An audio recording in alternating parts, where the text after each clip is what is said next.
രോഹിത് ഗുരുനാഥ് ശർമ്മ ഒരു ഇന്ത്യൻ അന്താരാഷ്ട്ര ക്രിക്കറ്ററും എല്ലാ ഫോർമാറ്റുകളിലും ഇന്ത്യൻ പുരുഷ ക്രിക്കറ്റ് ടീമിൻ്റെ നിലവിലെ ക്യാപ്റ്റനുമാണ്.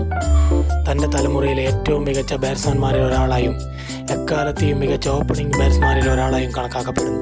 അന്താരാഷ്ട്ര ക്രിക്കറ്റിൽ ഇന്ത്യൻ ദേശീയ ക്രിക്കറ്റ് ടീമിനും IPL മുംബൈ ഇന്ത്യൻസിനും ആഭ്യന്തര ക്രിക്കറ്റിൽ മുംബൈക്കുമായി വലംകൈയ്യൻ ബാറ്റ്സ്മാനായി അദ്ദേഹം കളിക്കുന്നു. അദ്ദേഹത്തെ ലോക ക്രിക്കറ്റിൽ ഹിറ്റ്മാൻ എന്ന വിളിപ്പേരിൽ അറിയപ്പെടുന്നു.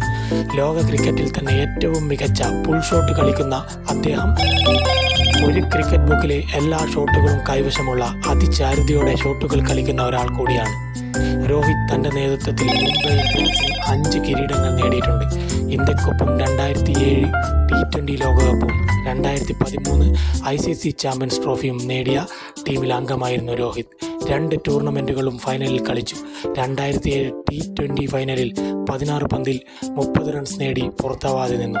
ഏകദിനത്തിൽ 3 ഡബിൾ സെഞ്ചുറി നേടിയ അദ്ദേഹത്തെ ഹിറ്റ്മാൻ എന്നാണ് അറിയപ്പെടുന്നത്. ഏകദിന ക്രിക്കറ്റിൽ 1 കൂടുതൽ ഡബിൾ സെഞ്ചുറി നേടുന്ന ഏക താരം കൂടിയാണ് രോഹിത് ശർമ്മ. മഹാരാഷ്ട്രയിലെ നാഗ്പൂരിലെ ബൻസോദിൽ 1987 ഏപ്രിൽ 30-നാണ് രോഹിത് ജനിച്ചത്. അദ്ദേഹത്തിൻ്റെ അമ്മ പൂർണിമ ശർമ്മ ആന്ധ്രാപ്രദേശിലെ വിശാഖപട്ടണം സ്വദേശിയാണ്. അദ്ദേഹത്തിൻ്റെ പിതാവ് ഗുരുനാഥ് ശർമ്മ ഒരു ട്രാൻസ്പോർട്ട് കമ്പനിയുടെ സ്റ്റാർ ഹൗസിൽ കെയർ ടേക്കറായി ജോലി ചെയ്തിരുന്നു. അച്ഛൻ്റെ വരുമാനം കുറവായതിനാൽ ഡോബിവാലിയിലെ മുത്തശ്ശിമാരും അമ്മാവന്മാരുമാണ് രോഹിത്തിനെ വളർത്തിയത്.